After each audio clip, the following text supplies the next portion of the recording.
Halo, selamat pagi, sahabat Mimin. Semoga kalian di sini sehat selalu. Hari ini akan kita lanjutkan lagi cerita Mr. Billionaire di channel YouTube Audio Cerita. Bantu subscribe, like, komen, dan share agar channel Mimin semakin banyak menayangkan cerita-cerita menarik. Sebelum kita lanjut, yuk kita dengarkan motivasi di hari ini. Setiap manusia punya kesempatan baru, jangan kamu terpaku dengan masa lalumu. Lihat keluar dan syukuri segala nikmat yang diberikan oleh Tuhan. Selamat pagi. Part 225. Di tengah hutan, 1. Darren berteriak kencang membabi buta. Tidak dia hiraukan lagi makanan dan minuman yang dibawa khusus untuk istrinya. Dia pun segera menelpon pihak villa untuk melaporkan kejadian ini. Hanya dalam waktu kurang setengah jam, beberapa mobil petugas polisi membuat keadaan villa menjadi heboh di malam hari. Semua penghuni villa terdekat keluar rumah untuk melihat apa yang sedang terjadi. Telepon masuk di telepon genggam Darren tidak hentinya berdering untuk menanyakan kabar Kalista setelah mendapat pemberitahuan dari Darren sendiri. Agnes dan Donnie langsung meluncur ke tempat kejadian perkara. Sarah dan James juga langsung terbangun dari tidurnya dan meluncur ke villa dari kediaman mereka di Jakarta. Seisi penghuni di mansion Darren berduka. Mereka sedih kenapa nyonya majikan mereka seperti tidak ada hentinya mengalami musibah berulang kali. Kamera CCTV yang terpasang di luar villa tidak berfungsi seperti seharusnya karena sudah dihancurkan oleh para penjahat sebelum mereka memulai aksinya. Louis yang sedang terlelap tidur di pelukan sang istri, langsung meluncur ke villa bersama Liha yang tidak mau ditinggal sendirian di apartemen. Jack pun yang sedang berada di kelab malamnya, mengemudikan mobilnya dengan kecepatan maksimal menuju tempat di mana sahabatnya sedang berduka. Tidak ada jejak para pelaku tertinggal. Telepon genggam Kalista hancur berderai di lantai. Dan itu semakin menyulitkan Darren untuk melacak kepergian sang istri. Karena di dalam ponsel Kalista sejatinya telah dipasang pelacak oleh Darren agar dia bisa mengetahui keberadaan istrinya dimanapun kapanpun. Sementara itu di tempat berbeda, seorang perempuan hamil yang masih belum sadar dari pingsannya, duduk pasrah di kursi penumpang belakang sebuah kendaraan minivan dengan salah seorang pelaku penculikan di sebelahnya dan dua orang pelaku lain di kursi depan. Mereka membawanya keluar kota menuju hutan terpencil. Waktu menunjukkan hampir jam 12 malam. Siapapun tahu kalau hutan dalam kondisi malam adalah tempat yang sangat berbahaya dengan berbagai macam makhluk hidup buas dan juga makhluk tak kasat mata berkeliaran. Dengan kondisi yang masih sangat lemah akibat bekas operasi yang belum membaik, Kalista harus mengalami lagi penculikan entah yang keberapa kalinya ini. Matanya mulai membuka perlahan, namun perempuan tegar ini mencoba tidak mengeluarkan suara. Dia juga tidak berani menggerakkan kepalanya untuk melihat wajah para penculik. Beruntung tangan dan kakinya tidak terikat sehingga dia dengan mudah bisa melarikan diri kapanpun.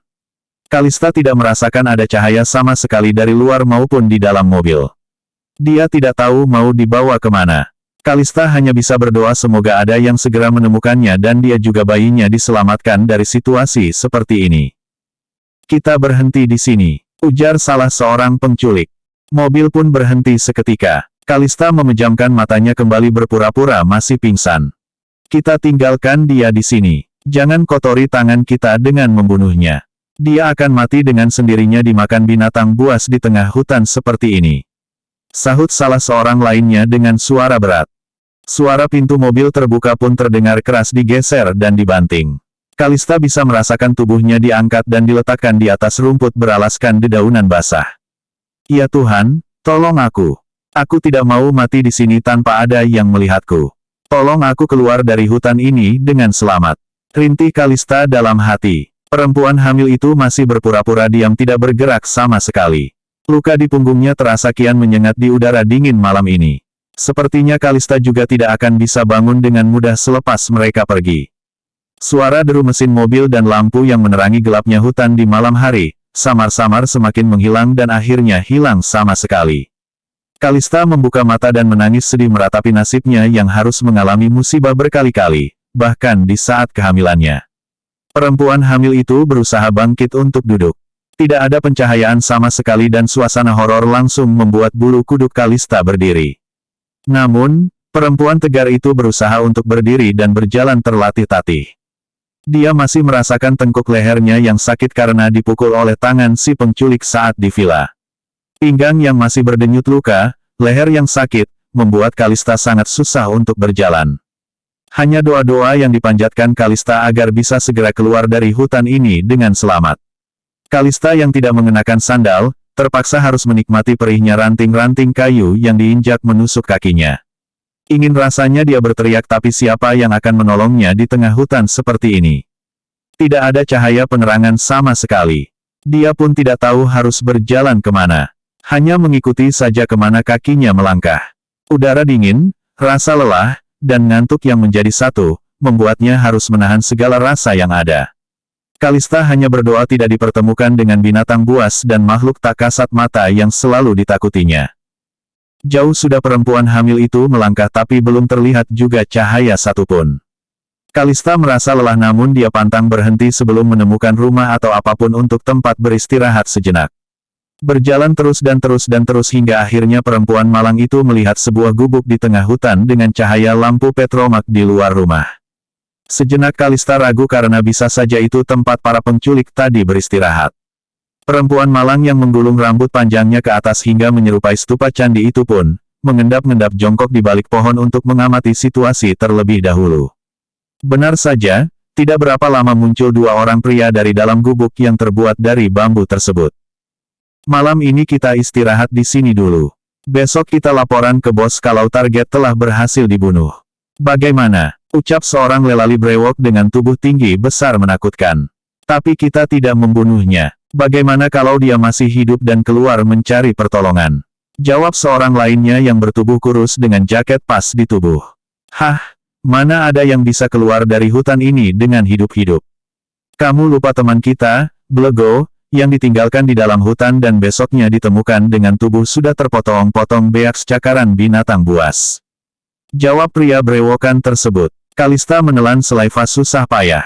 Ya Tuhan, terima kasih tadi telah menyelamatkanku dari binatang buas. Untuk seterusnya tolong selamatkan aku dan pertemukan kembali aku dengan keluargaku dalam kondisi selamat dan sehat. Batin Kalista. Perempuan hamil yang sudah lusuh tubuhnya itu tidak berani bersuara dan bahkan menahan napasnya perlahan. Benar juga, uang kita dapatkan dan tangan kita pun tidak perlu kotor dengan membunuh. Hahaha, kamu pintar juga. Si kurus menjawab sambil menepuk-nepuk bahu temannya itu. Aku mau buang air dulu di depan. Kamu masuk saja sana, ucap si brewok. Kalista melotot mendengarnya. Dia harus segera bersembunyi di tempat lain karena si brewok sedang berjalan menuju ke arahnya.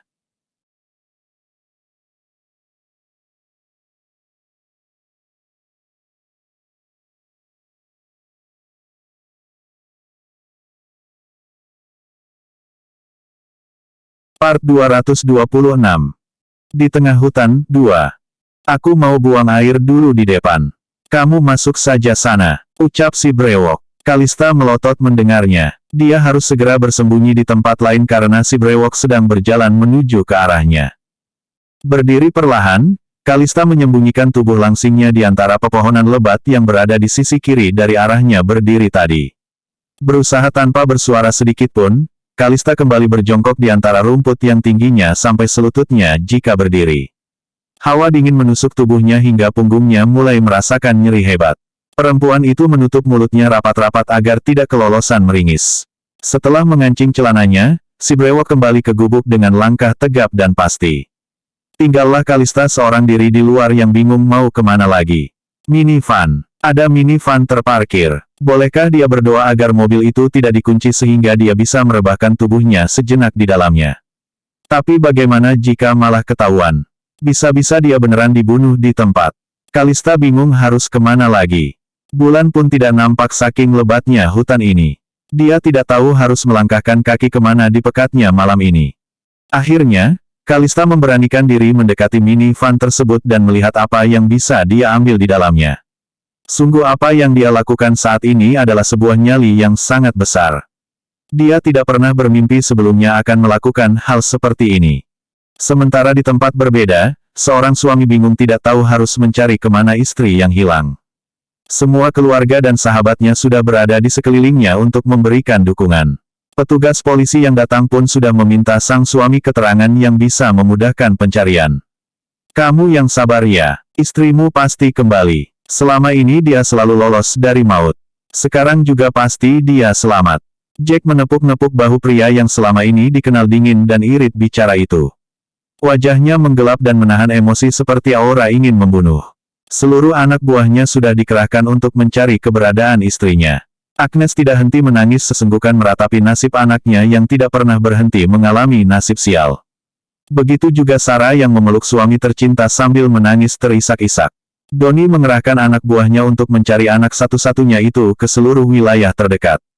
Namun sampai sekarang belum ada hasil yang memuaskan. Liha, sang perawat pribadi Kalista tidak tahu harus berbuat apa. Sweater biru yang menutupi tubuhnya seperti tidak mampu menahan dinginnya udara puncak.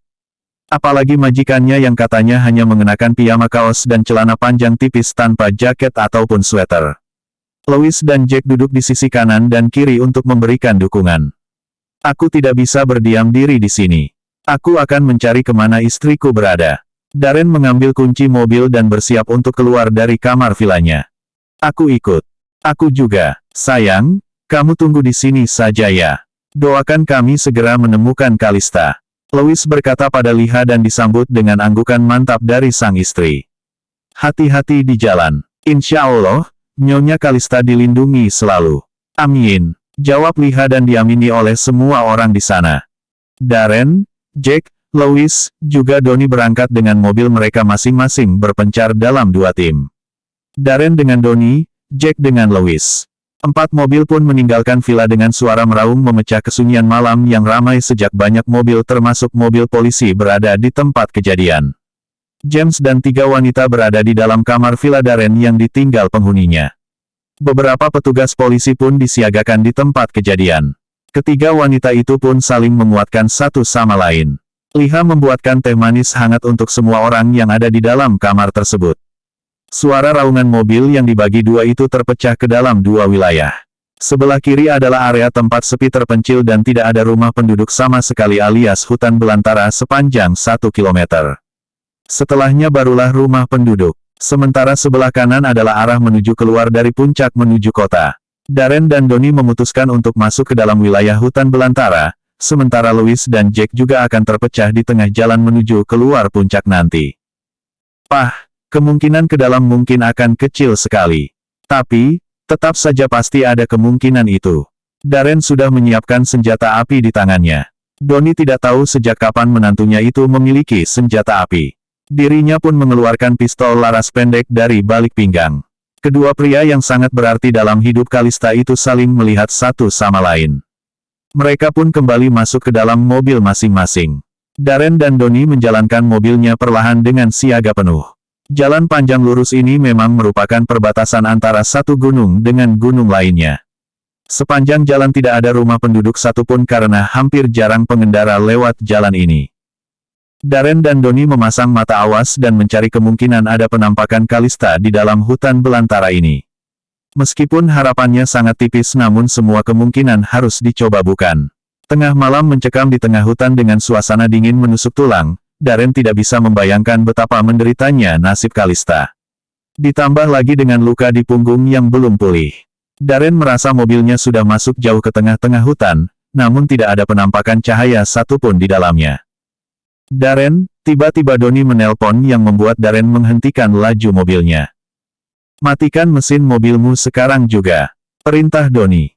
Apa maksud Anda? Darren tidak mengerti apa yang dimaksud ayah mertuanya. Namun dia menurutinya juga. Ada sebuah gubuk di dalam hutan di pinggir sana. Aku merasa di sana ada orang lain tapi kita harus mendekat perlahan tanpa suara. Ujar Donnie. Darren spontan mematikan mesin mobil dan melihat ke arah yang dimaksud.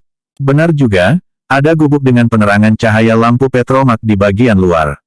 Darren pun keluar dari mobil bergabung dengan Donnie yang sudah berada di pinggir jalan hendak menuruni jalanan agak ke bawah. Set perlahan tanpa suara, aku menduga ada orang di dalam gubuk tersebut. Donnie berkata sangat pelan seperti berbisik. Darren dan Donnie menggenggam pistol laras pendek yang sudah bersertifikat dan mendapatkan izin kepemilikan itu dengan kuat. Tiada yang bisa menduga apa yang sedang terjadi di sana. Kedua pria itu berjalan perlahan dan sebisa mungkin tidak menginjak patahan kayu yang berada di bawah mereka. Donnie memberi aba-aba agar mereka berpencar. Darren pun berjalan mengendap memutar lewat belakang gubuk, sementara Doni mengendap jalan lurus terus ke arah depan. Ada minivan terparkir di depannya. Doni dan Darren sudah siap dengan posisi masing-masing. Seperti detektif yang akan menyergap musuhnya diam-diam, begitulah penampakan kedua pria tersebut. Doni memberi aba-aba dengan jari telunjuk diacungkan ke bibirnya agar diam tidak bersuara. Doni ingin melihat ke dalam dengan posisi membelakangi cahaya petromak agar bayangannya tidak nampak dari dalam.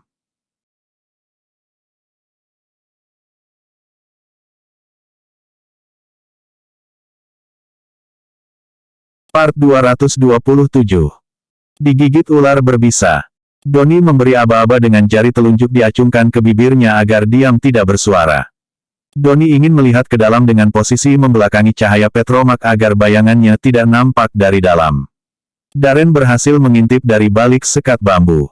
Ada 3 orang pria di dalam yang sedang tertidur pulas di lantai beralaskan tikar seadanya. Penampakan para pria dengan wajah sangar dan tampak sangat lelah itu membuat kecurigaan Darren semakin bertambah. Namun, mereka memutuskan untuk tidak mengganggu mereka yang sedang terlelap. Sebaliknya, mereka justru menghampiri minivan yang terparkir di depan gubuk tersebut. Dengan berhati-hati, kedua pria itu mendekati mobil tersebut. Darren merasa pernah melihat mobil ini melaju tapi entah di mana.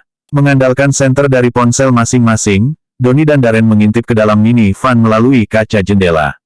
Namun, mereka tidak menemukan apapun di dalamnya. Darren dan Doni geram bukan main, kemana lagi mereka harus mencari Kalista. Namun, tiba-tiba indera pendengaran mereka menangkap suara lemah seorang perempuan mengerang merintih kesakitan. Di tengah hutan di mana tidak ada satupun rumah penduduk, bulu kuduk mereka sempat menegang. Namun, mereka berusaha menegaskan kembali arah datangnya suara. Semakin didengar, Darren semakin merasa kalau itu adalah suara istrinya. Dengan pistol digenggam erat di tangan, Doni pun ikut maju mengiringi langkah Darren yang masuk ke dalam hutan. Tolong, tolong. Darren semakin yakin kalau itu adalah suara istrinya. Dengan langkah cepat, Darren mencari asal suara dan menyibak ilalang setinggi betisnya itu dengan senter dari ponselnya. Mata Darren dan Doni tersentak luar biasa mendapati Kalista sedang duduk lemah bersandar di belakang pohon besar. Sayang, kamu tidak apa-apa. Darren memeluk haru istri tercinta dengan tanpa sengaja menangis. Doni juga menitikkan air mata melihat momen mengharukan tersebut. Darren, aku digigit ular. Kakiku, tolong aku. Kalista langsung pingsan setelah mendengar kalimat yang diucapkan sang istri. Doni pun memberi penerangan kepada Kalista dan melihat kaki telanjang anak perempuannya yang luka berdarah dan ada titik 2 di bagian betis. Darren langsung mengambil syal yang melilit di lehernya.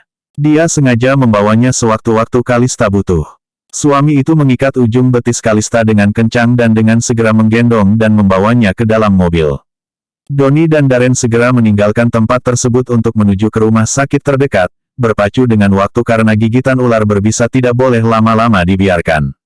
Dengan mengendarai mobil masing-masing, Darren segera mengebut mencari rumah sakit terdekat dari GPS-nya. Beruntung ada rumah sakit swasta di sana walaupun tidak besar. Kalista langsung dibawa ke dalam secepat kilat digendong Darren menuju ruang gawat darurat. Para petugas medis segera melakukan pertolongan pertama pada korban karena gigitan ular berbisa, salah satunya dengan memberikan serum anti-bisa ular. Doni menghubungi Agnes saat perjalanan menuju rumah sakit. Darren yang menunggu di luar dengan harap-harap cemas, diminta Doni untuk menghubungi 2 sahabatnya untuk menghentikan pencarian. Darren lupa akan hal tersebut dan langsung menelpon Jack dan Louis yang masih sibuk mencari keberadaan istri temannya di jalanan. Mereka diminta ke rumah sakit tempat Kalista mendapatkan pertolongan. Semua menangis bahagia mendengar Kalista sudah ditemukan, namun kebahagiaan itu hanya berlangsung sementara ketika dikabari lebih lanjut kalau Kalista terkena gigitan ular berbisa di dalam hutan. Darren tidak sabar untuk menanyakan kepada sang istri, siapa yang telah membuat dirinya seperti ini. Kurang dari 1 jam, semua orang mulai berkumpul di depan ruang gawat darurat rumah sakit tersebut. Bersamaan dengan dokter yang keluar dari ruangan tersebut setelah memberikan pertolongan pada Kalista. Dia benar-benar wanita yang hebat. Luka di punggungnya masih belum pulih, ditambah lagi sedang hamil muda, dan sekarang digigit ular berbisa. Kalau telat 5 menit saja, saya tidak yakin nyawanya akan tertolong. Sekarang pasien masih harus beristirahat. Dokter itu pun menepuk lengan Darren yang matanya berkaca-kaca. Iya, istriku orang hebat. Dia sangat hebat. Dia selalu mengalami cobaan bertubi-tubi. Batin Darren. Darren menyesal meninggalkan Kalista sendirian di dalam villa. Mulai detik ini dan seterusnya, dia memastikan Kalista akan mendapatkan pengawalan 24 jam penuh dari Ivan ataupun dirinya. Alhamdulillah ya Allah. Semua orang bersyukur dan tidak henti-hentinya mengucapkan Alhamdulillah. Di antara mereka, Doni sudah tidak terlihat lagi. Dia bersama beberapa petugas polisi mendatangi kembali tempat di mana Kalista ditemukan. Berharap tiga pria di dalam gubuk belum kemana-mana. Darren meminta dengan sangat untuk menemani sang istri yang terbaring lemah di ruang perawatan. Sepertinya aroma rumah sakit sudah terbiasa menyeruak ke indera penciuman Darren. Berulang kali Kalista harus dirawat karena kejadian yang sangat fatal. Melihat wajah sang suami dari pasien sangat memelas, dokter pun mengizinkan hanya dirinya yang boleh masuk. Darren menghampiri ranjang di mana istrinya terbaring lemah. Kakinya dibalut dengan perban yang lebih baik lagi dari yang dia buat darurat tadi. Punggung tangannya lagi-lagi harus mengalami tusukan jarum suntik. Mengapa banyak yang ingin mencelakaimu, sayang? Batin Darren dalam hati. Kamu adalah perempuan yang sangat lurus, tidak berbuat yang aneh-aneh, dan tidak suka ikut campur urusan orang lain. Tapi mengapa banyak orang kejam di sekitarmu? Ucap Darren dalam hati. Pria bermata hijau itu mengusap lengan yang tidak terbungkus milik sang istri. Dikecupnya kening yang selalu menjadi tempat bertemunya bibir yang mendambakan aroma tubuh sang istri. Darren suka sekali mencium kening atau ubun-ubun Kalista. Seolah-olah ada kedamaian di sana setelah melakukannya. Aku pastikan mereka akan mendapatkan hasil yang setimpal. Aku berjanji padamu sayang. Gumam Darren. Seperti Darren memberi pelajaran pada Britney dengan menjebloskannya ke dalam penjara dan proses hukumnya masih berjalan sampai sekarang. Pagi menyapa setiap orang dan memberi masing-masing warna kehidupan sesuai takdirnya masing-masing. Semua orang yang menunggu Kalista di luar, tidak ada yang pulang ke rumah satupun, termasuk pasangan pengantin baru Louis dan Liha. Jack yang melihat kemesraan temannya itu, berdecih menyeringai sinis. Sejak kapan Louis begitu perhatian pada perempuan dan malah mendapatkan perempuan dengan jilbab panjang lengkap dengan kaos kaki kemana-mana sebagai istri? Louis memegang tangan sang istri yang tidur di atas pangkuannya, sementara dirinya sendiri tidur dalam keadaan duduk. Begitu juga Doni yang mendekap lengan Agnes agar bisa tidur dengan nyaman. James menerima kepala miring Sarah yang bersandar di lengannya. Semua berpasang-pasangan, kecuali Jack. Jack menghela napas dan keluar ruangan gawat darurat untuk menikmati sebatang rokok yang dia keluarkan dari saku jaketnya. Maaf Pak, di area rumah sakit dilarang untuk merokok. Seseorang mengagetkan Jack yang menunda menyalakan api untuk rokok yang telah berada di bibirnya. Maaf juga tapi saya di luar ruangan. Kata Jack tidak mau kalah. Wanita itu pun akhirnya menunjuk sebuah banner di dinding luar rawat darurat, dilarang merokok di area rumah sakit manapun di sini. Wanita itu tersenyum dan meninggalkan Jack dengan seringai sinisnya. Bersambung.